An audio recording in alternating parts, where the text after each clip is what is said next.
Hay una clase de silencio que no tiene nada que ver con el sonido. Es el silencio de una persona que ha decidido, después de muchísimo tiempo, dejar de fingir que no oyó, dejar de fingir que no vio, dejar de encogerse lo suficiente como para desaparecer dentro de las paredes de una casa que nunca fue suya. Ese tipo de silencio pesa, se acumula durante años, y cuando por fin se rompe, cuando la persona que lo carga encuentra una manera de soltarlo, el sonido que hace puede llegar más lejos que un grito, más lejos que un disparo, más lejos que cualquier otra cosa, porque viaja a través del papel. Lo que estás a punto de escuchar es el testimonio de una mujer llamada Dora. Fue cocinera en una plantación azucarera de Luisiana en la década de 1850. Pasó casi 2 décadas alimentando a una familia que nunca aprendió su apellido. Revolvía sus ollas, salaba su carne y escuchaba cada palabra que se decía en esa casa. Porque cuando te tratan como si fueras un mueble,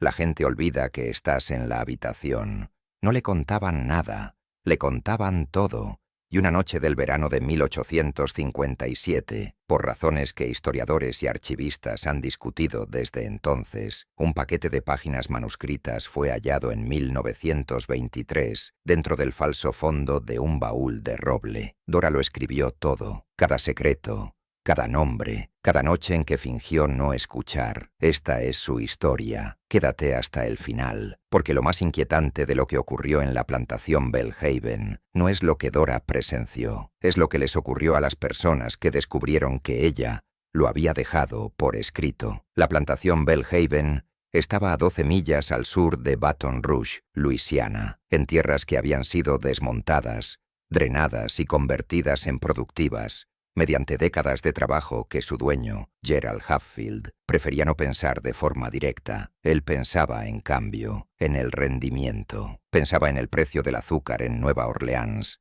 en el peso de los barriles, en los patrones del clima y en la salud de la caña. Era un hombre que se había entrenado para ver el funcionamiento de la propiedad sin ver la maquinaria humana que la hacía posible, del mismo modo que una persona puede mirar un reloj y leer la hora sin pensar jamás en los engranajes. Gerald tenía 53 años en el verano de 1857. Tenía el rostro ancho y enrojecido de un hombre que había pasado demasiado tiempo a caballo bajo el sol del sur y demasiadas tardes en su galería con un vaso de Bourbon. No era un hombre cruel en el sentido en que esa palabra implica un placer deliberado en la crueldad. Era algo más común y en muchos sentidos más peligroso. Era un hombre que, sencillamente, no miraba. No miraba a las personas que trabajaban para él. No miraba las cuentas que su capataz llevaba en el labro gris. No miraba los rostros de las mujeres que le llevaban la comida desde la cocina separada, atravesando el jardín y subiendo las escaleras traseras hasta el comedor. Dora llevaba 18 años haciendo ese recorrido. Había llegado a Belhaven en 1839, cuando tenía aproximadamente 19 años. Los registros de la propiedad donde había vivido antes estaban incompletos, como solía ocurrir con los registros de las personas esclavizadas, más detallados con el ganado que con los seres humanos. Llegó a la plantación sabiendo cocinar. Su anterior ama tenía una cocina que exigía precisión, y Dora había aprendido que la cocina era un lugar donde la competencia podía comprar una especie de autoridad silenciosa. A una cocinera que preparaba malas comidas la castigaban. A una cocinera que preparaba comidas excelentes la dejaban en paz para que siguiera haciéndolas. Aprendió muy pronto que la excelencia era una forma de armadura. Para 1857, Dora tenía entre 30 y tantos años. Dirigía la cocina de la plantación con la eficacia concentrada de una mujer que había entendido hacía mucho tiempo que el único espacio verdaderamente disponible para ella era el que se abría a fuerza de habilidad. La cocina era un edificio separado detrás de la casa principal, una disposición común en las plantaciones de Luisiana, tanto por la razón práctica de mantener los fuegos de cocina lejos de la estructura principal, como por la razón social de mantener a quienes cocinaban a una distancia visible de quienes comían lo que ellos cocinaban. La cocina estaba aproximadamente a 40 pies de la entrada trasera de la casa principal. Había un pasillo cubierto, una pérgola cubierta de jazmín que florecía blanco y dulce desde abril hasta octubre. Dora recorría ese camino muchas veces al día, y lo importante de ese camino, lo que importaba enormemente aunque nadie que diseñó la arquitectura lo hubiera previsto, era que las ventanas traseras del despacho de Gerald Hatfield quedaban justo encima de las escaleras traseras donde terminaba el sendero. Gerald Hatfield llevaba gran parte de sus asuntos privados en ese despacho. Lo hacía con las ventanas abiertas porque el calor del verano en Luisiana era implacable y porque, después de 18 años, había dejado por completo de registrar la presencia de Dora, de la misma manera en que uno deja de registrar el sonido de un reloj en una habitación donde ha dormido durante años. Ese fue su error más decisivo. Dora había nacido en un mundo que le exigía hacer cálculos constantes y rápidos sobre lo que sabía, lo que podía decir y lo que estaba obligada a fingir que no sabía. Esto no era algo exclusivo de ella, era la inteligencia particular que el sistema exigía a las personas en su posición, una vigilancia perpetua y agotadora que pasaba sin reconocimiento porque era invisible y porque reconocerla habría obligado a quienes la rodeaban a admitir que existía. Sabía cosas sobre la familia Hatfield que ellos creían que solo ellos sabían. Sabía que el hijo mayor de Gerald, Philip, de 26 años, atractivo del modo en que son atractivos los hombres que siempre lo han sido y no han hecho nada interesante con ello, llevaba 3 meses de atraso en deudas que había acumulado en Nueva Orleans y que su padre desconocía. Lo sabía porque Philip había recibido 2 cartas en la primavera de ese año y ella estaba al pie de la escalera principal cuando él las leyó. Y el sonido que hace un hombre al leer una carta que le da miedo es inconfundible, y ella escuchó. Sabía que la esposa de Gerald, Cecily, una mujer delgada y precisa, proveniente de una familia de Virginia que en otro tiempo tuvo más tierras y prestigio que dinero, y que había pasado 20 años casada con Gerald,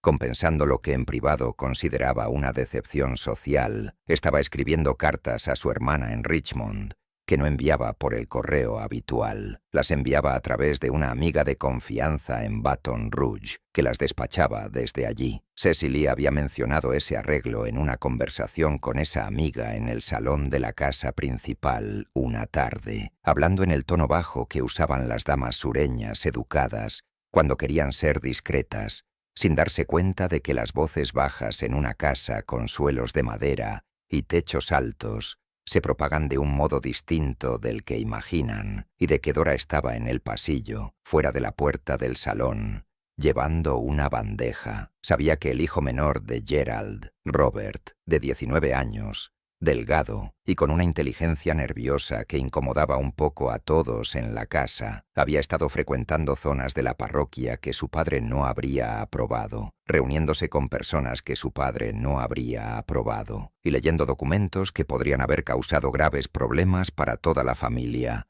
si hubieran llegado a la atención de ciertos hombres en Baton Rouge. Sabía todo esto del modo en que un río conoce la forma de sus orillas, de manera pasiva, continua, y sin que nadie se lo pida, y lo había guardado como el agua guarda la forma de un recipiente, de manera perfecta y sin esfuerzo. Durante 18 años, lo que Dora sabía se quedó dentro de ella. No tenía salida, no tenía a dónde ir. Era cocinera en una plantación de Luisiana en la década de 1850, y la idea de que pudiera compartir lo que sabía con alguien capaz de hacer algo útil con ello era tan estructuralmente imposible que apenas llegaba a formarse como pensamiento. Era simplemente peso, algo que cargaba, hasta el verano de 1857, cuando ocurrieron 3 cosas en rápida sucesión que cambiaron la naturaleza de lo que llevaba dentro, de peso a algo más peligroso, algo con bordes. La primera ocurrió en junio. Llegó a Belhaven un hombre al que no esperaban. Se llamaba Cyrus Holt y, según su propia descripción, era un socio comercial de Gerald Hatfield, venido desde Memphis por un asunto delicado. Llegó un martes por la tarde a caballo, con un maletín de cuero que mantenía siempre cerca de su cuerpo, y con una actitud que Dora que tenía mucha experiencia distinguiendo entre hombres cómodos y hombres que fingían estar cómodos, reconoció de inmediato como la segunda. Gerald Hatfield recibió a Cyrus Holt en su despacho con las ventanas abiertas porque era junio en Luisiana y la alternativa era asfixiante. Dora recorrió el sendero del jazmín 3 veces esa tarde. No redujo el paso, no se colocó a propósito debajo de la ventana. Simplemente caminó a su ritmo habitual, llevando lo que llevaba, y escuchó lo que la ventana abierta le ofrecía, porque había aprendido hacía mucho que la mejor manera de oír cosas era no parecer que lo intentabas. Lo que oyó en fragmentos, los fragmentos naturales de una persona que camina bajo una ventana, en lugar de quedarse quieta, fue suficiente. Cyrus Holt había venido por una deuda, no la deuda de Philip, que era la deuda de un joven que bebía demasiado y jugaba mal a las cartas. Era otro tipo de deuda, de otra magnitud. Al parecer, Gerald Hatfield había entrado años antes en un acuerdo con un grupo de hombres cuyos intereses comerciales eran, por decirlo en el lenguaje de la Luisiana de 1857, irregulares. Durante varios años, el arreglo había sido rentable, ya no lo era, y los hombres a los que representaba Cyrus Holt no eran hombres pacientes, y la cifra que atravesó la ventana abierta y llegó a los oídos de Dora mientras pasaba por debajo fue lo bastante grande como para hacerla sentir algo que no esperaba. Sintió miedo por la familia, no porque los quisiera exactamente. Era algo más complicado que el cariño. Era el miedo de una sirvienta por la casa, la ansiedad particular de saber que, si la casa cae, todos los que están dentro caen de manera distinta, pero todos caen. Llevó la comida adentro y no dijo nada. La segunda cosa ocurrió a comienzos de julio. Tenía que ver con Robert Hatfield.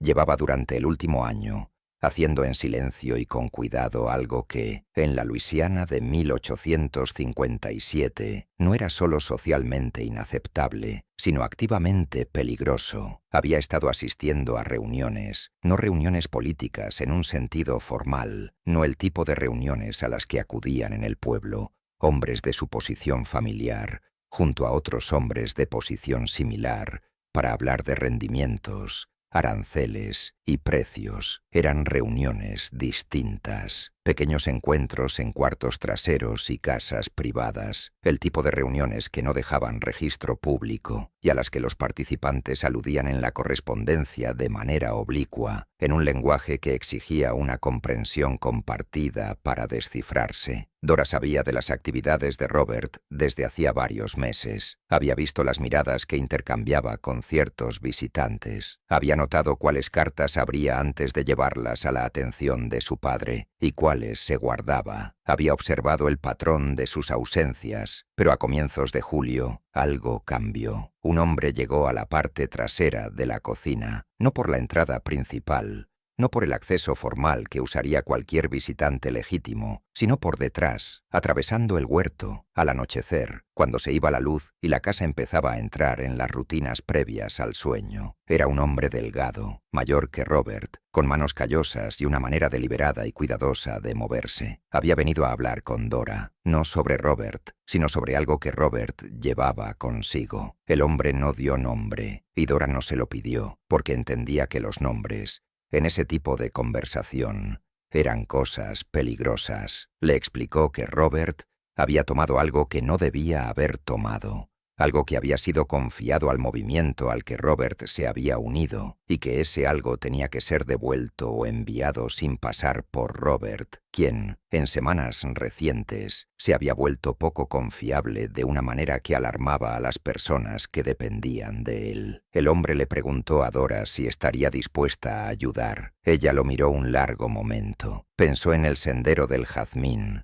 en la ventana abierta y en 18 años de caminar en silencio, oírlo todo y cargarlo sola. Dijo que lo pensaría. El hombre se fue por donde había venido, a través del huerto, y Dora se quedó en la cocina mucho tiempo después, escuchando el sonido de la casa asentándose en el calor. Estaba pensando, pero también por primera vez en muchísimo tiempo, Estaba recordando lo que se sentía cuando alguien te pedía ayuda. La tercera cosa ocurrió a mediados de julio. Fue la que lo cambió todo. Y comenzó con una conversación que ella no debía escuchar, en una habitación cerca de la cual no debía estar, en un momento en que todos en la casa principal creían que estaba en la cocina. No estaba en la cocina. Estaba al pie de la escalera trasera, después de haber subido por la entrada de atrás para cambiar las velas de los apliques del pasillo, una tarea que normalmente hacía por la tarde, pero que se le había retrasado por los preparativos de una cena que Gerald Hatfield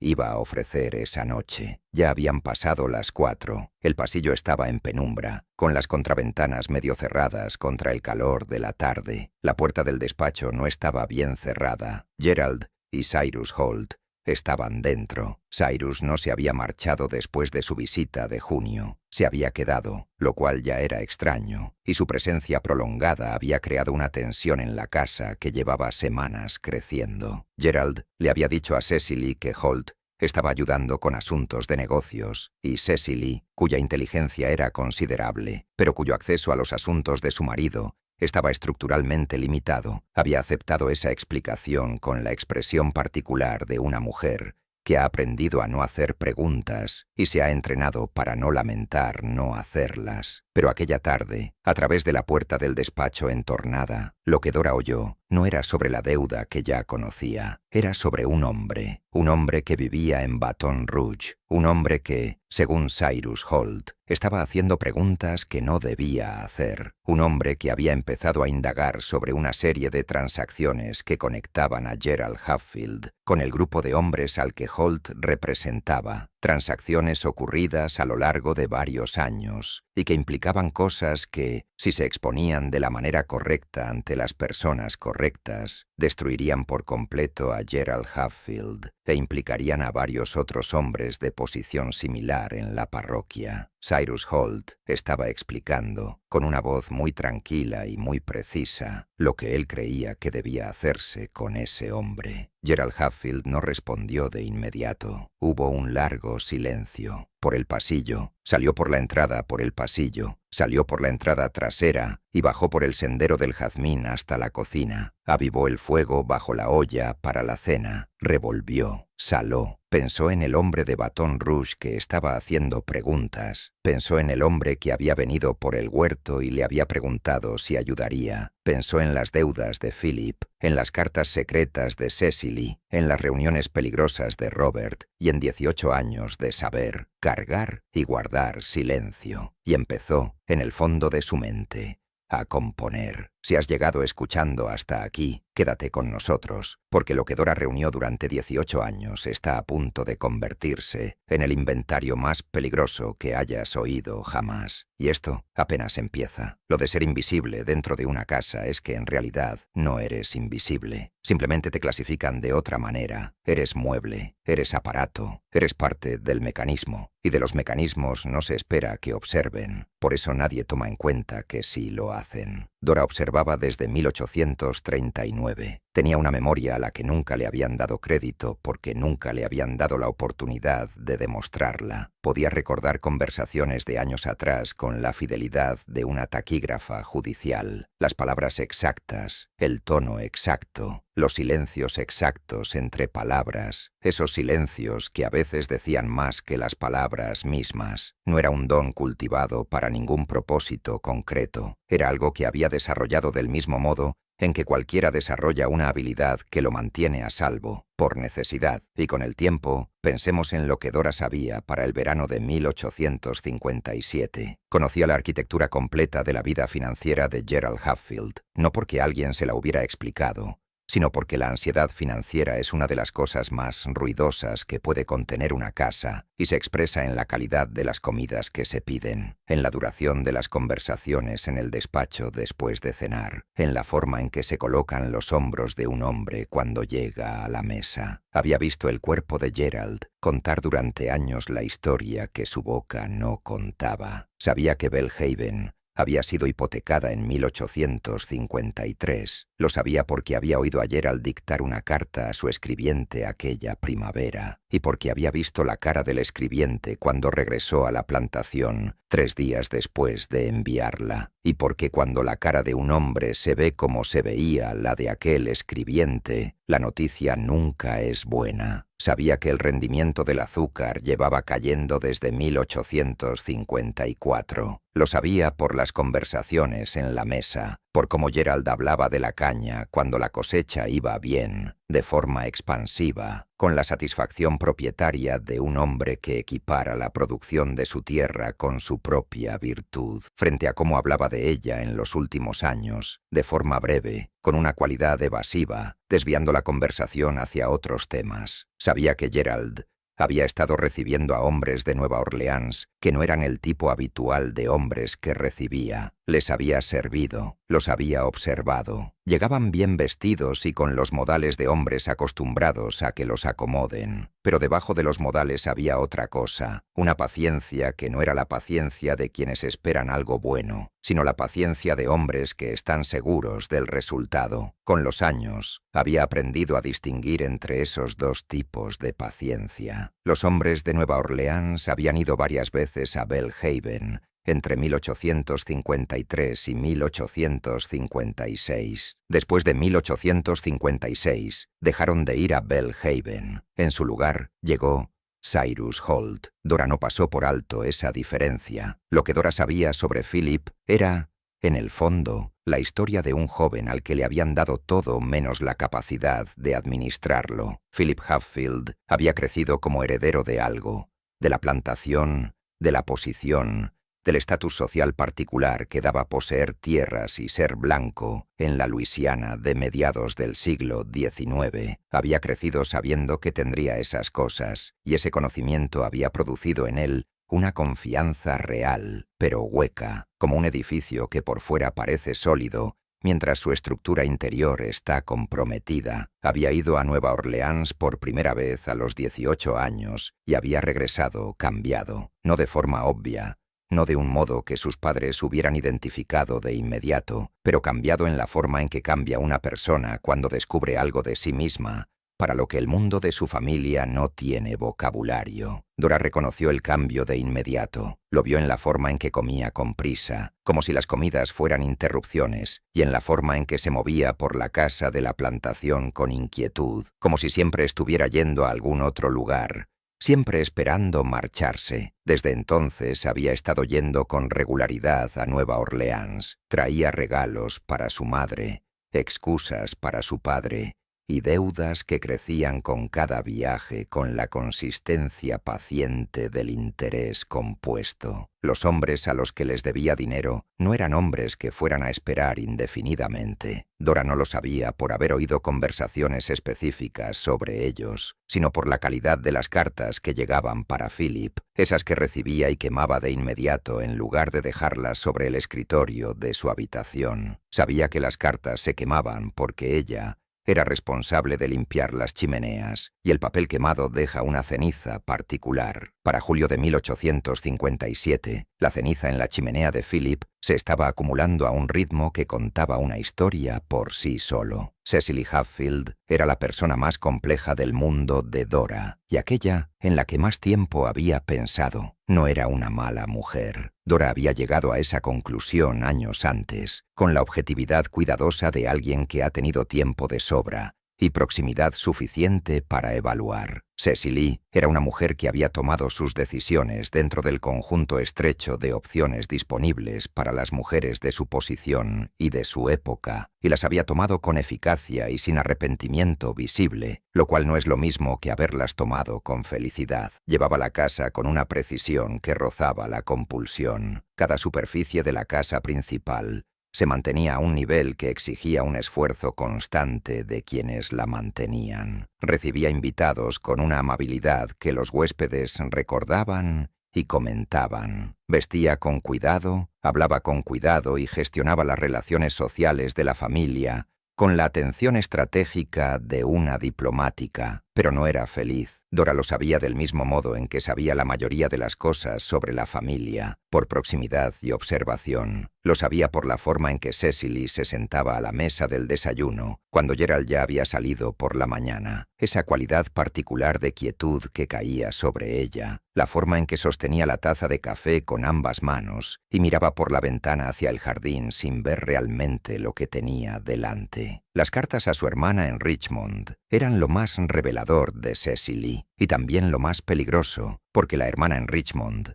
tampoco respondía por los canales habituales, y las cartas que enviaba la hermana, que llegaban de vez en cuando, con una letra que Cecily siempre tomaba directamente, sin dejarlas en la mesa de la entrada donde normalmente se clasificaba el correo, no eran cartas corrientes. Dora no conocía su contenido completo. No tenía la costumbre de leer cartas que no estuvieran dirigidas a ella, y en cualquier caso, Cecily mantenía las suyas en privado, de una forma que habría hecho difícil acceder a ellas. Pero sabía algo de su contenido por la reacción de Cecily a esas cartas, por cómo cambiaba su postura después de leerlas, por cómo a veces iba directamente al escritorio del salón y escribía de inmediato, con una velocidad y una energía distintas de las de su correspondencia habitual. La hermana en Richmond estaba ayudando a Cecily a planear algo. Dora no sabía qué, pero llevaba casi un año observando ese patrón.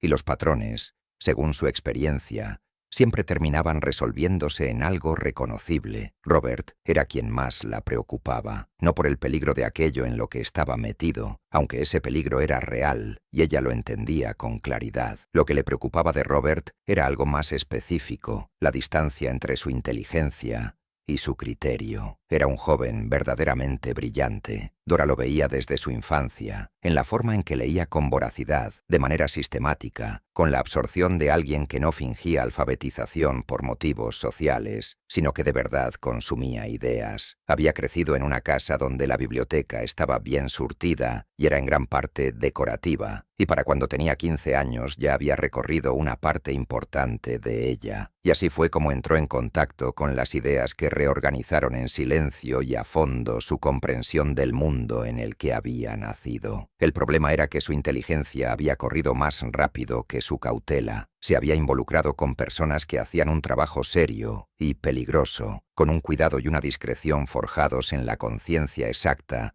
de cuáles eran las consecuencias de quedar expuestos. Robert, que había llegado a esas ideas a través de la lectura y no de la experiencia, todavía no había desarrollado esa misma comprensión profunda de las consecuencias. Era cuidadoso del modo en que lo es una persona que entiende una regla de forma intelectual, no del modo en que lo es alguien que ha visto lo que les pasa a quienes no lo son. El hombre que había llegado por el huerto en julio había dicho que Robert se estaba volviendo poco confiable. No dio más detalles, pero Dora entendió lo que esa palabra significaba en ese contexto. Poco confiable no quería decir desleal, quería decir descuidado, y descuidado, en la Luisiana de 1857, era una palabra con consecuencias que iban mucho más allá de la persona que cometía el descuido. Dora había observado a Robert en la cena durante las semanas posteriores a la visita de aquel hombre. Observó la forma en que escuchaba cuando su padre hablaba, con una intensidad contenida que para Gerald probablemente parecía atención, pero que Dora reconocía como algo completamente distinto. Observó la forma en que, a veces, miraba su plato en lugar de mirar el rostro de su padre cuando Gerald decía ciertas cosas, el control cuidadoso de una expresión que quería cambiar. Robert se estaba encaminando hacia algo. Ella podía sentirlo como se siente antes de que llegue, un cambio en la presión del aire, y no sabía si, cuando llegara, se rompería de forma limpia o lo rompería todo. No te vayas. Lo que viene ahora es la parte que explica por qué esta historia permaneció oculta durante 60 años y por qué, cuando por fin apareció, quienes la encontraron no estaban seguros de que debieran haberla encontrado. Dora no sabía leer. Esto es importante dejarlo claro, porque cambia la naturaleza de lo que ella terminó haciendo, y porque el acto en sí, el acto de dejarlo todo por escrito, requería algo a lo que ella no tenía acceso en el curso normal de su vida, en 1857. Nadie le enseñó a leer. No fue un accidente. Luisiana, como todos los estados esclavistas, mantenía leyes que prohibían la educación formal de las personas esclavizadas, leyes que reflejaban una comprensión correcta por parte de quienes las escribieron, que la alfabetización era una forma de poder y que precisamente ese poder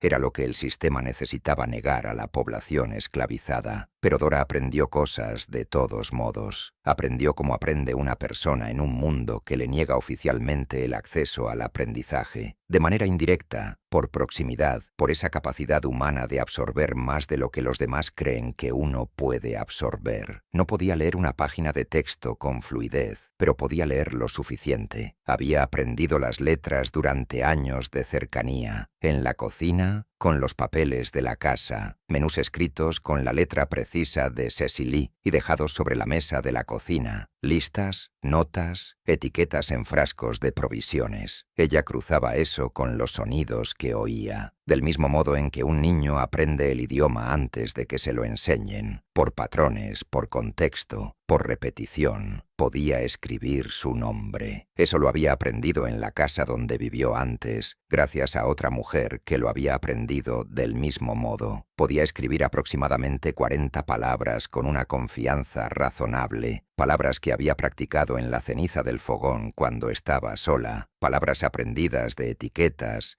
listas y algún papel suelto que pasaba por su cocina. Eso no bastaba para escribir un relato completo, pero no era la única herramienta que tenía. Había un muchacho llamado Lenny. Tenía 14 años en el verano de 1857 y trabajaba en los establos de los Hatfield. Era pequeño para su edad, rápido, y tenía una cualidad de atención que, en otro mundo, habría sido llamada académica. Había aprendido a leer mediante un método que era común y, al mismo tiempo, oficialmente invisible en las plantaciones. Escuchaba las lecciones que el tutor daba a los hijos de los Hatfield, de pie afuera de la ventana del cuarto de estudio con el pretexto de tareas de mantenimiento, y había escuchado durante años con la misma paciencia sistemática que Dora aplicaba a oír conversaciones a través de ventanas abiertas. Era mejor que Dora para eso. Había empezado más joven. Dora sabía que Lenny sabía leer desde hacía aproximadamente 3 años. Lo sabía porque lo había visto leyendo, no fingiendo leer, no sosteniendo algo al revés ni pasando páginas al azar, sino leyendo de verdad, como lee una persona alfabetizada,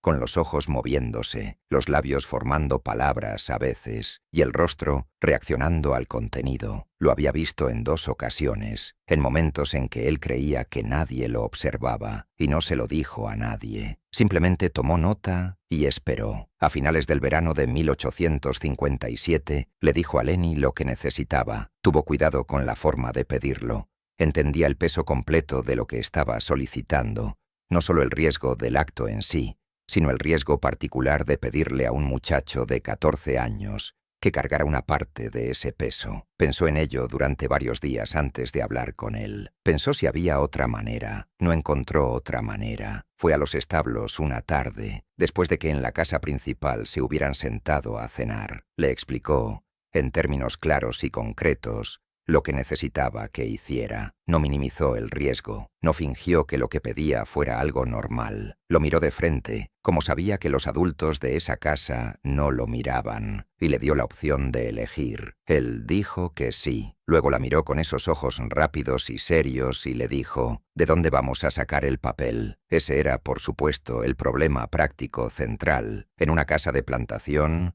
el papel no estaba disponible como algo cualquiera. Se guardaba en el despacho, en el escritorio de Cecily, en el salón, en el cuarto de estudio. Tomar una cantidad suficiente para lo que Dora necesitaba hacer sería notado. Les tomó 2 semanas resolver ese problema. La solución vino de una fuente poco probable, el inventario del cuarto de suministros que Dora administraba y del que era responsable de llevar registros escritos básicos, una concesión hecha por necesidad práctica, porque la cocina de la plantación requería un inventario escrito para las cuentas del capataz, y como Dora dirigía la cocina, era ella quien lo mantenía. Los registros que llevaba eran básicos, y el papel que usaba era papel de envolver, áspero, no la papelería fina del despacho, pero era papel. Empezó a acumularlo despacio, 1 o 2 hojas por vez, durante 2 semanas de agosto. Registró las hojas faltantes anotándolas en el inventario,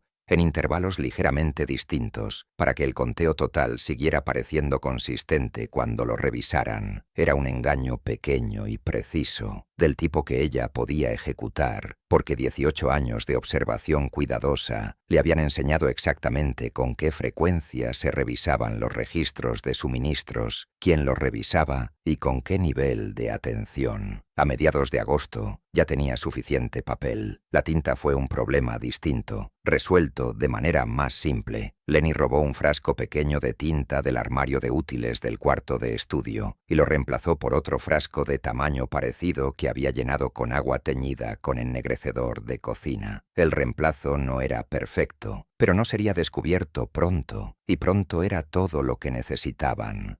Estaban listos. Ella no lo escribió con su propia mano. Esto es fundamental entenderlo. Dora dictaba y Lenny escribía. Trabajaban en la cocina después de que la casa principal se quedaba dormida, lo que en verano, en Luisiana, significaba bastante después de las 10 de la noche, cuando el calor del día por fin empezaba a aflojar y la casa entraba en los sonidos particulares del sueño, el crujido de las camas, el ronquido suave de Gerald que se oía por las ventanas abiertas y el silencio final incluso de los perros. La primera noche estuvieron casi 1 hora sentados sin decir nada, mientras Dora se organizaba por dentro. Nunca había hecho algo parecido. Tenía pensamientos, tenía recuerdos, tenía 18 años de conocimiento acumulado. Pero convertir todo eso en algo secuencial y registrable era una tarea distinta a simplemente saber cosas, y necesitaba tiempo para entender la estructura que iba a usar. Lenny esperó con la paciencia de un muchacho que llevaba años haciendo exactamente eso. Esperar, observar, quedarse quieto el tiempo suficiente para que el mundo mostrara más de lo que pretendía mostrar. Finalmente, ella empezó. No comenzó con lo más dramático. Comenzó por el principio, con lo que había observado en los primeros años después de llegar. La forma de la casa tal como ella la entendió al principio. Las personalidades tal como se le presentaron por primera vez. Fue una elección que decía algo sobre cómo pensaba, y volvió lo que vendría después más legible y más terrible, porque para cuando llegara a los hechos de 1857, el lector entendería exactamente cómo cada persona había llegado al momento en que se encontraba. Ella hablaba en voz baja y de forma directa. Lenny escribía rápido, con una letra que no era hermosa, pero sí clara, la letra de alguien autodidacta y práctico, orientada a la legibilidad y no a la elegancia. Trabajaron aproximadamente 2 horas la primera noche. Luego Dora se puso de pie, se estiró, escondió las páginas bajo la tabla suelta del piso de la cocina, donde guardaba las pocas cosas pequeñas que eran suyas, y se fue a su lugar de descanso. Hicieron eso durante 9 noches. 9 noches. La cocina no tenía reloj, pero Dora tenía un sentido interno del tiempo preciso hasta un margen de 15 minutos, una capacidad desarrollada durante años de manejar los tiempos exactos que exige cocinar. Sabía cuánto duraba cada sesión nocturna. Supo, en la 4ª noche, que ya habían cubierto aproximadamente la mitad de lo que necesitaba decir. Supo, en la 7ª noche, que se acercaban a la parte más peligrosa de poner por escrito. No dudó, ya había decidido, desde la primera noche en que se sentó, que si iba a hacer aquello, lo haría por completo. La verdad parcial, entendía ella, era solo una forma más elaborada de silencio, y ella ya había guardado silencio demasiado tiempo. Así que le contó a Lenny sobre la conversación que había oído por la ventana del despacho en junio. Le habló de Cyrus Holt, de la naturaleza de la deuda, de los hombres de Nueva Orleans y de la cifra que había flotado por la ventana abierta y se había quedado en su mente como algo atrapado en una trampa que no podía soltar. Le habló del hombre que había llegado por el huerto y había preguntado por Robert. Le habló de la conversación al pie de la escalera, de las palabras que oyó por la puerta entornada del despacho y de lo que implicaban sobre el hombre de Baton Rouge que hacía preguntas y sobre lo que Cyrus Holt creía que debía hacerse con él. Las manos de Lenny se volvieron más lentas cuando ella llegó a esa parte, no porque le costara escribir, sino porque estaba procesando lo que estaba escribiendo, y ese proceso necesitaba un instante que su mano reflejó. Ella esperó. Él levantó la vista. Ella le sostuvo la mirada y dijo: «Sigue escribiendo». Él siguió escribiendo. También le contó a Lenny cosas que no había contado antes a nadie. Le habló de una muerte. En 1851, un hombre llamado Terrence murió en la plantación Belhaven. Era uno de los trabajadores del campo, un hombre de unos 40 años que llevaba años en la plantación, bien considerado entre los demás en los barracones, y que, en el año anterior a su muerte, había tenido información que Dora conocía y que ella creía que había contribuido, de manera indirecta pero real, a lo que le pasó. No tenía pruebas de eso. Fue cuidadosa al decirlo mientras dictaba. Dijo: «No lo sé como un hecho, lo sé como algo que dentro de mí no encaja bien». Pero aún así lo puso en las páginas, porque creía que incluso aquello que solo se conoce de manera parcial merece ser dicho cuando la alternativa es que quede sin decir para siempre. Le habló de una mujer llamada Addie, que había sido vendida fuera de Belhaven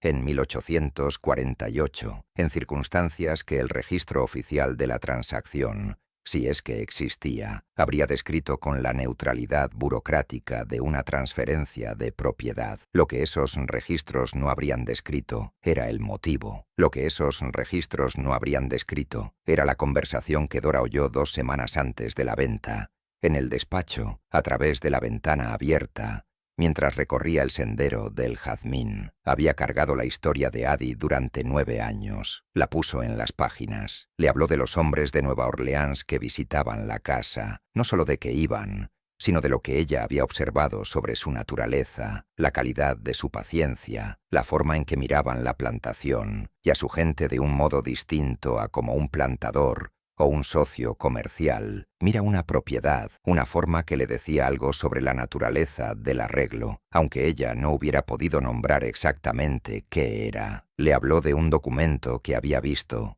no leído, porque no podía leerlo por completo, pero sí lo bastante claro como para describir su apariencia física, el membrete, la firma al pie, la forma y disposición del texto, de una manera que ella creía que, combinada con lo que había oído, sería legible para alguien que sí pudiera leer. Le habló de las pequeñas formas sistemáticas en que la contabilidad de la plantación, durante los años que ella llevaba allí, había sido ordenada para producir una imagen del funcionamiento que era ligeramente, pero de forma constante, distinta de la realidad que ella observaba y vivía. Le habló de un hombre llamado August Fry. August Fry era un nombre que Dora había oído una vez, de pasada, en una conversación entre Gerald Hatfield y un hombre que ella no reconoció, que había llegado a la plantación a finales del invierno de 1855. Ella iba caminando por el sendero del jazmín. Siempre estaba caminando por el sendero del jazmín, y a veces sentía que la geografía más importante de toda la plantación eran esos 40 pies de pasillo cubierto, y el nombre cayó hasta ella desde la ventana abierta del despacho con el peso particular de un nombre que el hablante ha calculado antes de pronunciar. Gerald dijo el nombre una vez, y el otro hombre respondió. Luego Gerald dijo algo que incluía la palabra arreglo, y después se movieron a otra parte de la habitación, o bajaron la voz lo suficiente como para que el sendero ya no ofreciera nada más. Ella guardó el nombre August Fry. No tenía idea de quién era, ni de cuál era el arreglo, pero los nombres que se dicen con ese cuidado, en ese tono, en esa compañía, ella había aprendido a guardarlos. Había aprendido que, a veces, el valor de una cosa no se ve hasta después, cuando se combina con otra, como 2 ingredientes comunes que juntos producen algo que no es ninguno de los dos. Puso el nombre en las páginas. No sabría hasta mucho después, hasta hechos que las propias páginas provocarían, si August Fry era alguien importante, pero lo puso en las páginas porque había aprendido a confiar en el peso de las cosas. En la 9ª noche, dictó la sección final. Era distinta del resto en el tono, no más suave, sino más personal. Le dijo a Lenny que escribiera exactamente lo que ella decía, sin corregir ni mejorar nada, aunque lo que dijera no estuviera escrito como lo escribiría un libro. Dijo: «Mi nombre es Dora. He vivido en esta plantación durante 18 años. Todo lo que he escrito aquí es verdad, según yo entiendo la verdad, que es lo que he visto con mis propios ojos y oído con mis propios oídos. Yo no soy una persona a la que la ley le daría autoridad alguna, y sé lo que eso significa para estas páginas, pero las estoy escribiendo porque guardar cosas dentro de una misma, cuando son importantes, cuando implican que a otras personas se les está haciendo daño, ese acto de guardarlas es también una forma de daño. He sido cuidadosa toda mi vida. Esta noche estoy eligiendo algo distinto de ser cuidadosa». Hizo una pausa. Lenny esperó. Dijo: «A quien encuentre esto, le pido que piense en todas las cosas que nunca se escribieron, porque la persona que las sabía no debía saber escribir. Piensen en todas las páginas que nunca existieron. Yo hice estas. Eso es lo que puedo hacer». Se quedó sentada un momento después de terminar. Luego dijo: «Pon la fecha». Lenny puso la fecha. 22 de agosto de 1857. Dora sabía desde varias semanas antes de empezar a dictar dónde pensaba guardar las páginas. El baúl estaba en la cocina desde antes de que ella llegara a Belhaven. Era un baúl viejo de roble, pesado, marcado por años de uso y trato brusco, usado para guardar víveres secos, frijoles secos y arroz, y ese tipo de provisiones que se conservan bien y deben mantenerse a salvo de los roedores. El baúl no estaba cerrado con llave, porque no contenía nada que alguien de la casa principal considerara digno de guardar bajo llave. Por dentro estaba dividido por una pieza gruesa de madera colocada a unos 2/3 de profundidad, creando una parte superior accesible desde la tapa y una parte inferior que, a simple vista, parecía ser la base sólida del baúl. No era la base sólida del baúl. Alguien, ella no tenía idea de quién,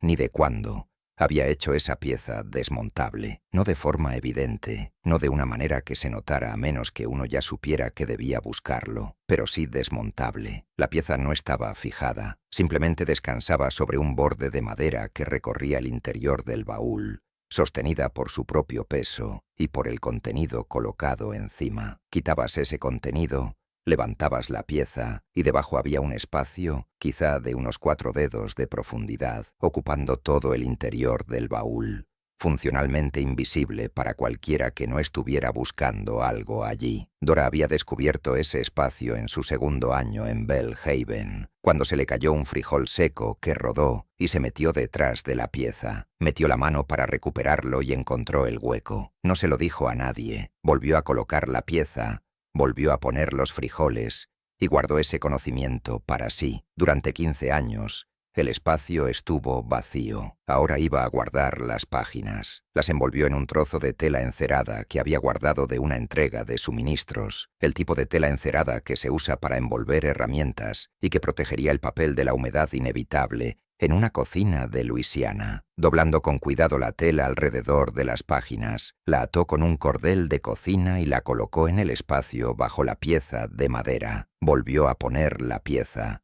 Volvió a colocar los sacos de arroz y frijoles secos y cerró la tapa. Miró el baúl un momento. Sintió algo para lo que no tenía una palabra. No exactamente alivio, no exactamente satisfacción, no exactamente miedo, sino algo que era todo eso y nada de eso. La sensación de haber hecho algo que no puede deshacerse cuando una ya decidió que deshacerlo nunca fue el objetivo. Se fue a dormir. Septiembre llegó a la manera de los septiembres de Luisiana, no con un enfriamiento perceptible, porque para eso aún faltaban semanas, sino con una luz distinta a la de agosto, un ángulo levemente cambiado que alargaba las sombras por la tarde y daba a las noches una cualidad de cierre. Dora observó la casa con especial atención en los primeros días de septiembre. Observó porque las cosas habían empezado a moverse en la semana desde la llegada de Cyrus Holt, y ese movimiento se estaba acelerando. Lo sentía en la calidad de las conversaciones en la mesa, en la manera en que Gerald hablaba con más precisión de lo normal, escogiendo palabras con un cuidado distinto de su franqueza habitual, el cuidado de un hombre que decide qué revelar y a quién. Lo sentía en las ausencias de Philip, que se habían vuelto más frecuentes y menos explicadas. Lo sentía en la postura de Cecily durante las comidas, esa alineación particular de una mujer que se prepara para algo. Y lo sentía, sobre todo, en Robert, que en las últimas 2 semanas se había vuelto muy callado. El silencio de Robert no era el de una persona en paz, era el silencio de una persona que ha tomado una decisión y espera el momento correcto para ejecutarla. Ella conocía ese tipo de silencio porque lo había habitado todo el verano. El 5 de septiembre llegó una carta para Gerald Hatfield. Ella supo que era importante no por su contenido, que no vio, sino por lo que ocurrió en la casa después de que llegó. Gerald la recibió por la mañana, la leyó en su despacho con la puerta cerrada y luego fue a buscar a Cyrus Holt, que se alojaba en el cuarto de huéspedes, en la parte trasera de la casa principal. Dora supo que Gerald había ido con Holt, porque lo oyó en la escalera trasera. Reconocía con precisión sus pasos, porque 18 años la habían vuelto experta en las formas particulares en que cada miembro de la casa se movía por ella. Luego, lo oyó tocar una puerta y entrar. La conversación detrás de esa puerta duró aproximadamente 40 minutos. Cuando Gerald salió, fue directo a los establos y pidió un caballo. Salió a cabalgar antes de que pasara 1 hora. No regresó hasta después de la cena. Cuando volvió, comió en su despacho lo que le enviaron en una bandeja, en lugar de ir a la mesa, algo lo bastante inusual como para que Cecily fuera a buscar a Dora a la cocina para preguntarle si había algún problema con la comida, porque estaba preocupada por Gerald y buscaba una explicación que no le exigiera ir a preguntarle a él. Dora dijo que la comida estaba bien. Dijo que quizá el señor Hatfield había tenido un día cansado. Cecily la miró con una expresión que no era del todo lo que parecía, no del todo la expresión de una mujer que solo pregunta por la logística de la cena, y luego asintió y volvió a la casa principal. Dora se quedó junto al fuego de la cocina, removiendo lo que había en la olla. Pensó en el hombre de Baton Rouge que estaba haciendo preguntas. El 9 de septiembre, Philip se fue a Nueva Orleans. Eso, en sí mismo, no era extraño. Iba a Nueva Orleans con regularidad, pero las circunstancias de esa salida fueron diferentes. Se fue temprano, antes del desayuno, sin la representación social habitual de una partida, sin despedirse de su madre como era costumbre, sin dar instrucciones al personal de la casa como suele hacer un hombre que se marcha por algún tiempo. Simplemente se fue. Dora supo que se había ido porque una de las muchachas que trabajaban en la casa principal lo comentó en la cocina esa mañana, confundida sobre si todavía debía preparar su cuarto. Dora le dijo que lo preparara como siempre. Luego se quedó un momento pensando en lo que significaba la salida repentina y silenciosa de Philip dentro del contexto de todo lo demás que estaba ocurriendo, y concluyó que significaba que él sabía que algo se acercaba y había decidido que la distancia era la respuesta adecuada. Philip Hatfield, en la larga evaluación que Dora había hecho de él, no era una persona que se quedara cuando las cosas se volvían difíciles. Se iba. Llevaba años yéndose, en formas pequeñas y grandes. Aquella era solo la versión más decidida de un patrón que ella había observado desde que tuvo edad para elegir. El 12 de septiembre, Robert fue a la cocina. No fue por un motivo relacionado con la comida. Se quedó un momento en la puerta, mirándola de una manera en que rara vez la miraba de frente, con la cualidad de alguien que está viendo, y no solo mirando. Le preguntó si tenía unos minutos. Ella dijo que sí. Entró y se sentó en una esquina de la mesa de trabajo de la cocina, la esquina donde la luz de la ventana era buena, y se quedó callado un momento. Luego dijo algo que ella escribiría más tarde, después de ocurrido, con sus propias palabras, en una carta que envió por un canal que no especificaría, una carta que terminó formando parte de un archivo posterior, y por eso tenemos su versión de lo que él dijo. Dijo: Dora, necesito que sepas que, pase lo que pase en las próximas semanas, voy a asegurarme de que la gente de los barracones sepa lo que necesita saber para tomar las decisiones correctas. Hizo una pausa. necesito que sepas que yo sé que eso importa. Ella lo miró y dijo, ¿qué va a pasar en las próximas semanas? Él miró sus manos. Dijo, no sé todo, pero las cosas van a cambiar. Ella dijo, las cosas siempre cambian, señor Robert. Él levantó la mirada al oír eso y dijo, no como esta vez. Ella no le habló de las páginas. Lo miró y pensó en el muchacho de 14 años de los establos que las había escrito, y en la tela encerada, y en el falso fondo, y en el baúl de roble, y en los 15 años de espacio vacío que por fin, en el último mes del verano, habían encontrado uso. Ella dijo, lo sé. Él se fue. Ella volvió al fuego. El 14 de septiembre ocurrieron dos cosas. La primera, un desconocido llegó a la plantación. Llegó a media mañana en un caballo alquilado, llevando un documento que necesitaba que Gerald Hatfield firmara de recibido, lo que significaba que debían hacerlo pasar al despacho. Lo que significaba que la muchacha que atendía la entrada principal avisó a Dora de su presencia para que Dora preparara una bandeja de refrigerio. Dora preparó la bandeja, cruzó la casa, dejó la bandeja en la mesa del pasillo, fuera del despacho, y llamó a la puerta. La voz de Gerald dijo, «Pase». Entró con la bandeja, la dejó en la mesita lateral y salió. La operación duró aproximadamente 45 segundos. En esos 45 segundos, vio al desconocido con claridad. Vio el documento sobre el escritorio de Gerald, parcialmente desplegado. Vio la expresión de Gerald. El desconocido venía de Baton Rouge. No lo sabía con certeza absoluta, pero estaba casi segura, por un detalle que había observado y que no podía explicar sin revelar más de lo que deseaba revelar aquí. Un detalle pequeño, específico y visible, que le decía algo sobre el lugar de donde había venido. La expresión de Gerald era la de un hombre que ha recibido aquello que temía y que además ha tenido que recibirlo delante de un testigo,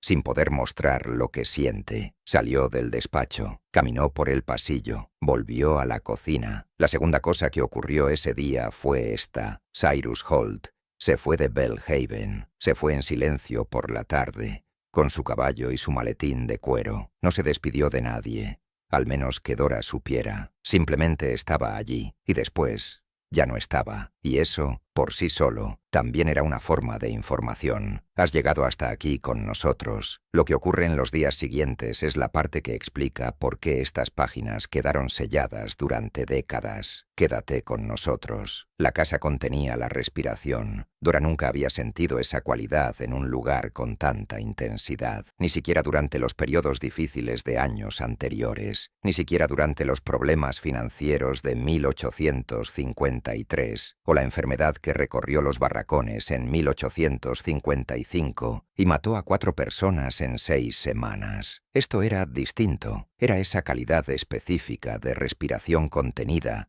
que precede no a las dificultades normales de un año de plantación, sino a algo estructural, algo que iba a cambiar la forma de las cosas. Ella siguió cocinando, siguió caminando por el sendero del jazmín, y siguió, cada vez que lo recorría, escuchando a través de las ventanas siempre abiertas, porque era septiembre en Luisiana y el calor todavía no cedía. Gerald se había vuelto silencioso de una manera distinta de su taciturnidad habitual. Pasaba la mayor parte del día y de la tarde en el despacho, lo cual no era raro, pero la cualidad de su presencia en la casa había cambiado. Tenía una densidad, una concentración, como la densidad de una tormenta antes de romper, y la casa se sentía más pesada a su alrededor. Cecily estaba escribiendo más cartas de las que Dora la había visto escribir jamás, trabajando en el escritorio del salón con una velocidad y una continuidad llamativas. Ella misma las sellaba, ella misma las llevaba hasta la puerta principal, y ella misma se las daba al muchacho de la casa para que las llevara al pueblo, lo cual era inusual. Normalmente dejaba la correspondencia saliente sobre la mesa de la entrada. No estaba usando el correo habitual. Robert estaba ausente casi todo el día. Salía temprano y regresaba tarde, a pie en lugar de a caballo, y entraba por la parte trasera en lugar de por la delantera, lo cual le decía algo sobre dónde había estado, y más importante todavía, con quién. El 18 de septiembre Llegaron 3 hombres que no estaban invitados a cenar, pero terminaron sentados en el comedor durante 3 horas. Dora cocinó para ellos, envió la comida por la escalera trasera, como de costumbre, esperó en la cocina mientras ellos comían y hablaban. Luego volvió para recoger, como siempre. Cuando regresó para retirar los platos, los hombres seguían en la mesa. Ella se movió por la habitación como siempre se movía por cualquier habitación, con eficiencia, en silencio, sin esa clase de presencia que obliga a ser reconocida. Retiró platos, sirvió el postre, volvió a llenar los vasos. La conversación continuó a su alrededor con alguna interrupción ocasional. No exactamente una pausa, sino un ajuste, un leve estrechamiento del alcance de lo que se decía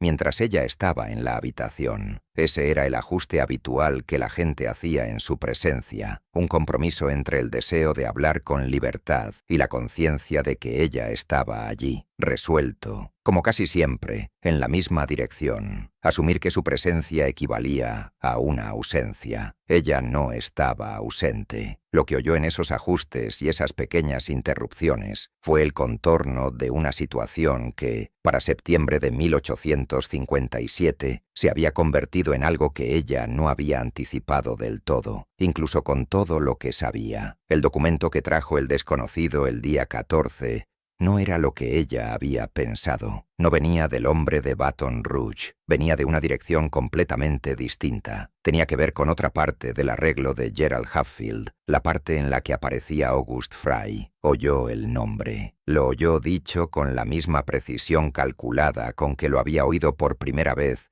en 1855, y ahora tenía contexto, y ese contexto hizo que el peso de haber guardado ese nombre durante 2 años se volviera de pronto vertiginosamente significativo. August Fry era un agente. Trabajaba de distintas maneras y con gran flexibilidad de lealtades para varios intereses diferentes, y el interés para el que había trabajado más recientemente era uno que llevaba casi 2 años investigando el arreglo entre Gerald Hatfield y los hombres de Nueva Orleans. Dora retiró la mesa, volvió a la cocina, se quedó frente al fuego pensando en un nombre que había guardado durante 2 años y en lo que significaba que, por fin, ese nombre le hubiera mostrado lo que era. El 22 de septiembre, Robert no volvió a casa. Había salido esa mañana, como de costumbre, a pie y por la parte trasera, y para la hora de la cena no había regresado, y cuando la casa cerró por la noche y se apagaron las lámparas, seguía sin volver. Gerald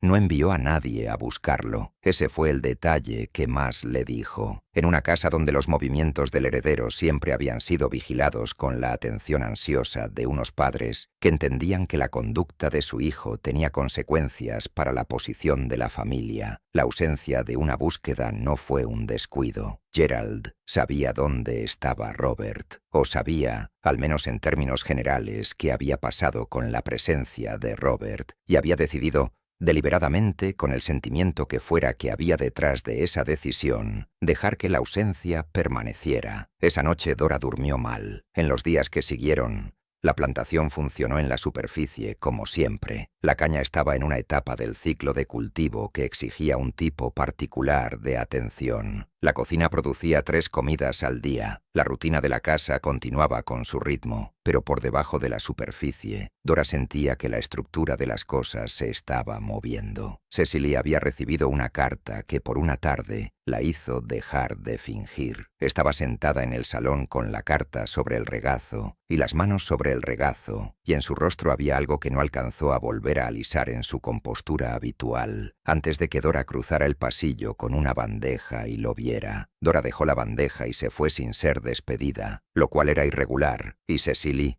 no la llamó de vuelta. Llegó octubre. Philip no regresó de Nueva Orleans. Robert había enviado aviso, no a la casa principal, sino a los barracones, por canales que tenían su propia arquitectura y su propia eficiencia, de que estaba a salvo y de que la gente debía saber ciertas cosas y tomar ciertas decisiones en consecuencia. Dora oyó eso no directamente de Robert, sino de otros que lo habían oído de otros, del modo en que la información se movía en las partes de la plantación que la casa principal no consideraba como lugares con canales propios. Gerald Hatfield recibió varios documentos más a lo largo de octubre. Ella lo sabía por el flujo constante de hombres con maletines que entraban por la puerta principal y por el peso del silencio de Gerald en las comidas ocasionales que todavía tomaba en el comedor. Había dejado de salir a caballo por las mañanas. Había dejado de ir al pueblo. Se quedaba en la propiedad con la cualidad de un hombre que no se queda por voluntad propia. Cyrus Holt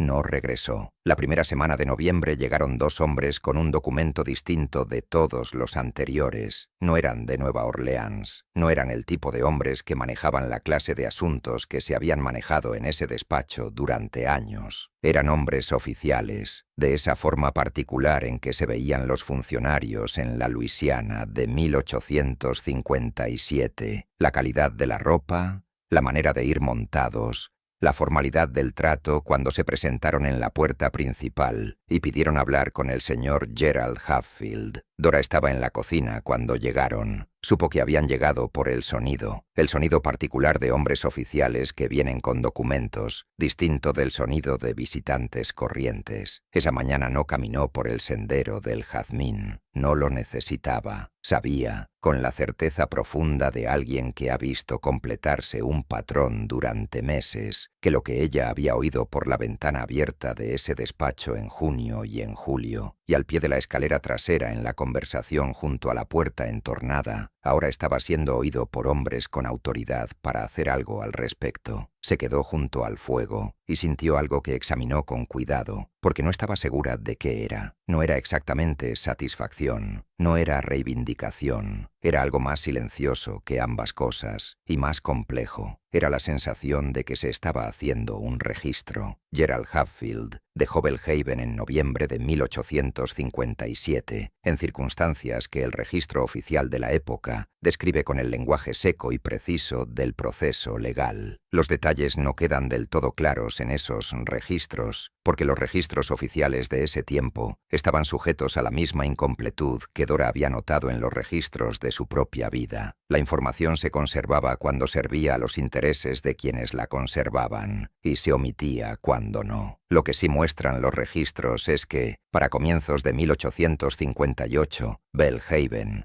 estaba en un proceso de cambio importante. Se habían iniciado procedimientos legales que, en los años siguientes, desembocarían en resultados imperfectos, como siempre ocurría en ese lugar y en ese tiempo, pero que no fueron nada. El nombre de Robert Hatfield aparece en un contexto distinto y en registros distintos en los años posteriores. Se lo asocia con personas y actividades que el mundo de su familia habría considerado imperdonables, y parece haber seguido adelante con esa asociación sin mostrar preocupación por la opinión de los suyos. Philip regresó finalmente a Luisiana, pero no a Belhaven. Cecily volvió a Virginia. Las cartas que había estado escribiendo a su hermana en Richmond, cartas organizadas a través de la amiga en Baton Rouge y enviadas por un canal que evitaba el correo oficial, revelaron en los años siguientes haber formado parte de una preparación cuidadosa precisamente para ese desenlace. Cecily Hatfield, con la eficiencia que aplicaba a todas las cosas, había hecho arreglos. Era una mujer práctica. Dora permaneció en Belhaven durante el periodo de transición. Eso es una de las cosas que dejan claras las páginas, o más exactamente, que deja clara la cuenta secundaria que ella envió más tarde por otro canal. La carta que llegó a un archivo y que fue vinculada,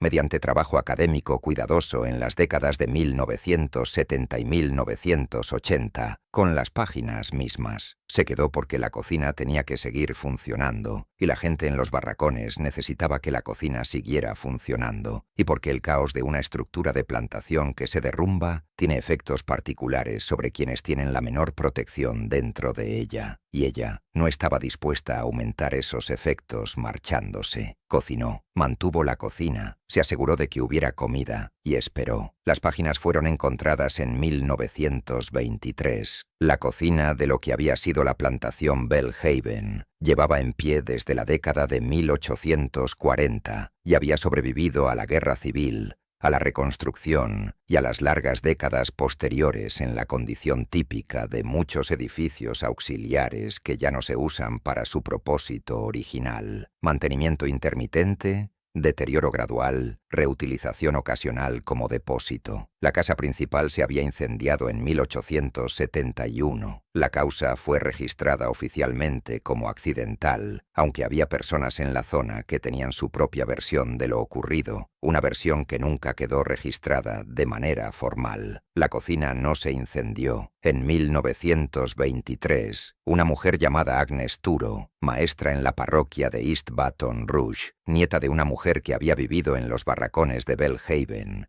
y que había sido una de las personas para quienes Dora cocinaba durante el periodo de transición, estaba ayudando a vaciar el edificio viejo, que iba a ser demolido para levantar otra construcción, en un terreno que había cambiado de manos varias veces desde la década de 1860. Agnes encontró el baúl. Lo encontró porque era demasiado pesado para moverlo con facilidad, y cuando investigó por qué pesaba tanto, encontró la pieza de madera interior, y cuando quitó esa pieza, encontró el espacio de abajo, y en ese espacio de abajo encontró la tela encerada, y dentro de la tela encerada encontró las páginas. Ella sabía leer. Su abuela se había asegurado de eso. Se sentó en el suelo de la vieja cocina con las páginas sobre el regazo y las leyó. Le tomó casi toda la tarde. Cuando terminó, permaneció un rato sin moverse, en la luz polvorienta del edificio viejo, con las páginas en las manos. Luego tomó una decisión cuya ejecución completa le llevaría años, que exigiría moverse por instituciones que no estaban diseñadas para recibir lo que había encontrado, y que le costaría más tiempo,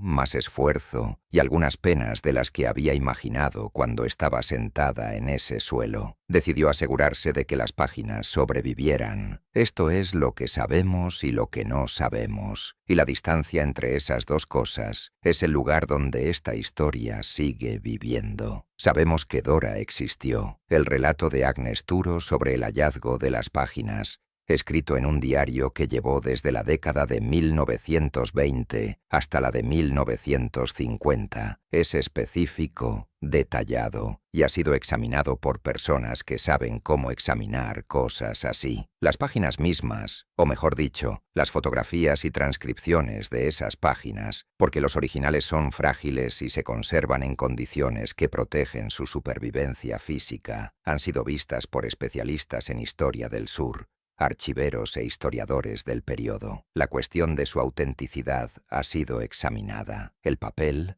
la tinta y la escritura, todo es consistente con los materiales y métodos disponibles en la Luisiana de la década de 1850. La letra muestra rasgos de una persona autodidacta, algo que encaja con el perfil de Lenny. El contenido contiene detalles específicos, nombres, cifras financieras, arreglos, el nombre August Fry, que han sido cotejados con otros registros del periodo, registros oficiales a los que las páginas no podían haber tenido acceso y que, sin embargo, describen con una consistencia difícil de explicar, salvo concluyendo que quien dictaba tenía conocimiento directo. August Fry, en particular, es un nombre que aparece en otra colección archivística, una colección de registros de una investigación realizada en 1857 y 1858 por un agente federal que operaba en Luisiana. Esos registros también estaban guardados en un archivo poco conocido y no fueron ampliamente conocidos por los investigadores hasta la década de 1980. La investigación involucraba a varios plantadores del área de Baton Rouge y una red de transacciones financieras que las páginas describen. El nombre August Fry aparece tanto en las páginas como en los registros de la investigación federal. No hay manera de explicar eso, salvo que Dora lo oyó y Lenny lo escribió. Lo que no sabemos es más amplio. No sabemos con certeza qué ocurrió con Dora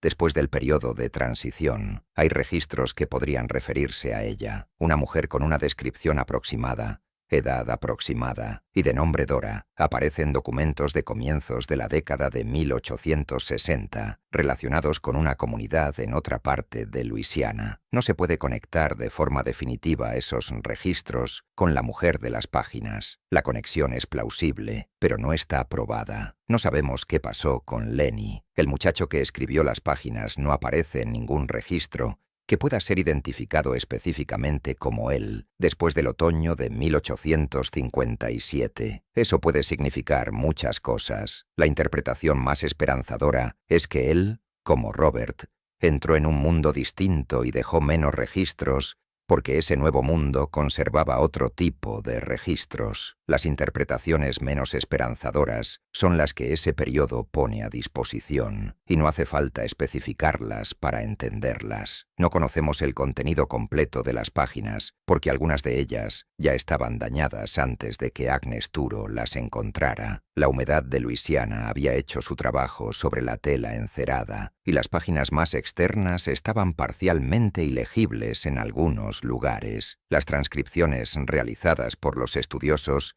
corresponden a las partes legibles, con anotaciones de lagunas textuales. No sabemos quién era el hombre de Baton Rouge que hacía preguntas y que, según Cyrus Holt, debía ser tratado con medios que iban más allá de un simple desánimo. El registro de la investigación federal sugiere varias posibilidades, pero ninguna puede confirmarse como la persona específica que Dora oyó mencionar. No sabemos, y nunca podremos saber, cuántas conversaciones oyó Dora y no puso en las páginas porque no le parecieron relevantes, o porque las 9 noches eran finitas, o porque algunas cosas las llevó dentro de sí y decidió no exteriorizarlas. Las páginas son lo que ella decidió sacar fuera de sí, son el registro que decidió hacer. Todo lo que queda más allá de ellas es el archivo mayor que ningún sistema de registros jamás construido estuvo preparado para contener. El archivo de lo que supieron personas que no se suponía que debían saberlo, preservado solo en la memoria, durante ningún otro lapso que no fuera una vida. Estamos cerca del final, pero antes de llegar, hay algo que necesitas saber sobre lo que ocurrió después de que Agnes encontró esas páginas, porque lo que encontró no era solo un documento, era un mapa de consecuencias. Quédate con nosotros. Agnes Turo pasó los años entre 1923 y 1938 haciendo algo que exigía más paciencia y más inteligencia estratégica que muchas de las actividades a las que la historia suele premiar con reconocimiento. Estaba tratando de conseguir que alguien con peso institucional se interesara por un paquete de páginas manuscritas halladas en el falso fondo de un baúl de cocina en una antigua plantación de Luisiana. Se acercó a bibliotecas, se acercó a universidades, se acercó a periódicos, se acercó a oficinas de personas que creía capaces de entender la importancia histórica de lo que había encontrado. Las respuestas que recibió fueron desde un desinterés educado hasta algo menos educado. Eso no sorprende. 1923 no era un momento de la historia de Estados Unidos en el que las instituciones a las que acudía estuvieran especialmente preparadas para recibir lo que ella ofrecía. El sur de la década de 1920 era un lugar particular, y Luisiana era un estado particular dentro de ese sur, y la historia que contaban las páginas de Dora era una historia sobre una familia cuyos descendientes todavía podían tener intereses y la capacidad de hacerlos valer. Ella no se detuvo, mantuvo las páginas a salvo, siguió buscando a quién acudir y llevó un diario de sus esfuerzos que, a su manera, es tan valioso como las páginas mismas porque documenta la segunda capa de la historia, lo que le ocurre a la verdad después de que se escribe y antes de que sea recibida. En 1938 encontró a alguien, un joven historiador llamado Emmett Cavanaugh, en una pequeña universidad de Nueva Orleans, que estaba trabajando en un estudio sobre la economía de las plantaciones de Luisiana en el periodo anterior a la Guerra Civil, y que, en el curso de esa investigación, se había topado con los registros de la investigación federal, donde aparecía el nombre de August Fry. Ese nombre lo había desconcertado por su significado oblicuo en los registros y llevaba varios meses intentando entenderlo. Agnes le mostró las páginas. Él entendió de inmediato. También entendió de inmediato que convertir ese material en una forma capaz de sobrevivir a los procesos institucionales iba a requerir tiempo, cuidado y un nivel de discreción que el propio material parecía exigir de algún modo. Él y Agnes se escribieron durante varios años. Él citó las páginas de manera indirecta en una monografía publicada en 1941. No nombró su fuente, y Agnes no apareció en los agradecimientos, por petición de ella, porque era maestra en una parroquia donde ser conocida como la persona que había sacado a la luz ese material podía haberle complicado bastante la vida profesional. Eso también forma parte de la historia. Las páginas finalmente llegaron a un archivo. En 1949, Agnes Turo las depositó, los originales, cuidadosamente preservados en la misma tela encerada que también había conservado, en un archivo específico de una institución específica que ella había pasado años identificando como la más probable para albergarlas adecuadamente, una institución con un compromiso particular con la recopilación de registros de personas, cuyos registros normalmente no se recopilaban, fundada precisamente con ese vacío del archivo histórico en mente. Acompañó el depósito con un relato escrito de cómo había encontrado las páginas, la historia de la conexión de su abuela con Belhaven y la historia de sus esfuerzos por encontrarles un hogar. También incluyó el diario. Todo eso está hoy archivado. Todo puede ser encontrado por quienes saben dónde buscar y tienen motivos para buscar. El estudio académico que produjo la reconstrucción más completa de lo que contienen las páginas y de lo que significan en el contexto de los otros registros con los que se conectan, fue publicado en 1987 por un historiador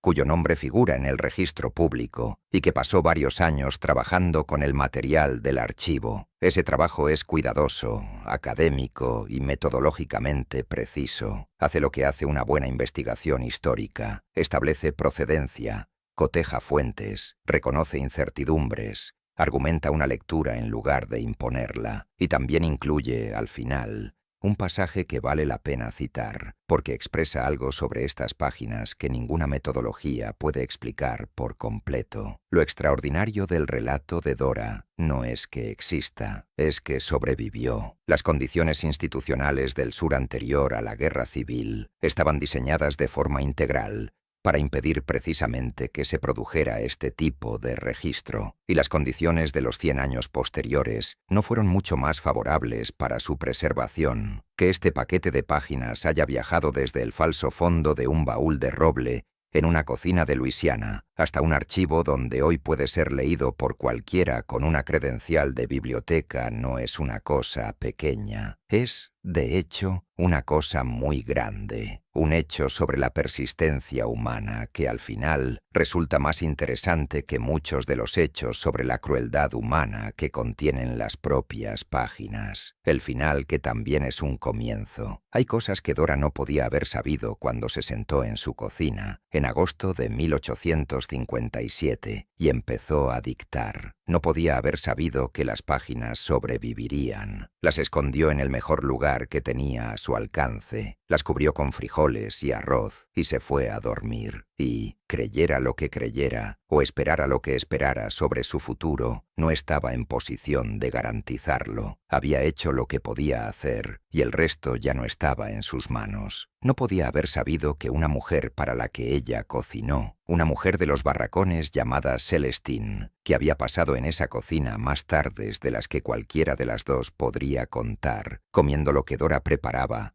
hablando y escuchando, tendría una hija que a su vez tendría una hija que un día iría a limpiar un edificio viejo, encontraría un baúl demasiado pesado para mover y cambiaría el destino de un documento que llevaba 66 años esperando a que alguien llegara. No podía haber sabido que el nombre August Fry, que había guardado durante 2 años sin conocer su valor, sería la llave que abriría la credibilidad académica de todo lo demás que había dicho. No podía haber sabido, ni se le podía exigir saber, que lo que estaba produciendo en esas 9 noches en la cocina, inclinada sobre páginas junto a un muchacho de 14 años, que escribía con letra autodidacta a la luz del fuego, era un documento que sería leído en el siglo XX por personas que entenderían que era, entre otras cosas, un mapa de cómo se organiza cierto tipo de poder y un registro de la inteligencia particular que se necesita para moverse por debajo de él. Aunque solo supiera lo que sabía, sabía que era verdad, sabía que importaba, sabía que estaba cansada de cargarlo sola. Lo puso por escrito, o mejor dicho, lo dijo en voz alta, y un muchacho llamado Lenny lo escribió con una letra que se volvió más segura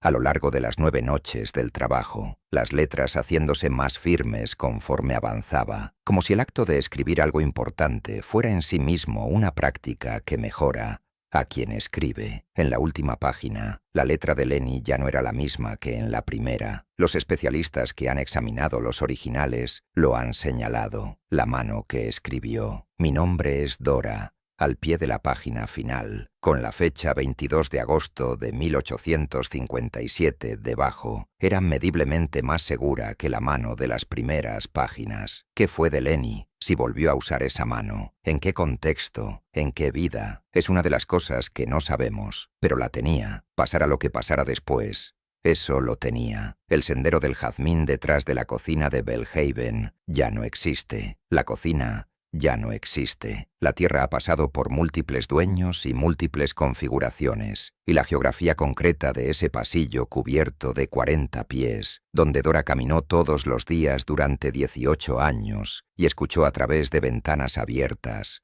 hace mucho que fue absorbida por otro paisaje, pero en un archivo, en un edificio levantado precisamente para guardar este tipo de cosas, en una carpeta, dentro de una caja, dentro de un cajón. Hay páginas. No están en gran estado, pero se pueden leer. Quienes las han transcrito lo han hecho con cuidado, señalando cada laguna textual, cada palabra dañada, cada lugar donde la humedad de una cocina de Luisiana durante 66 años venció a la tela encerada. Las palabras que sobrevivieron son las palabras que Dora eligió decir, y Lenny eligió escribir, y un baúl de roble eligió conservar por la peculiaridad de su construcción. Y en el margen de una de las páginas del medio, no con la letra de Lenny, sino con una letra distinta, más pequeña y más cuidadosa, hay una sola anotación sobre la que los estudiosos han discutido desde que se examinaron por primera vez las páginas. No forma parte del texto dictado. Parece haber sido añadida después. No mucho después, pero después, con una tinta de consistencia ligeramente diferente. Dice: ella lo sabía todo. Siempre estaba escuchando. Nadie sabe quién lo escribió. Nadie sabe cuándo. Está ahí. Gracias por mirar.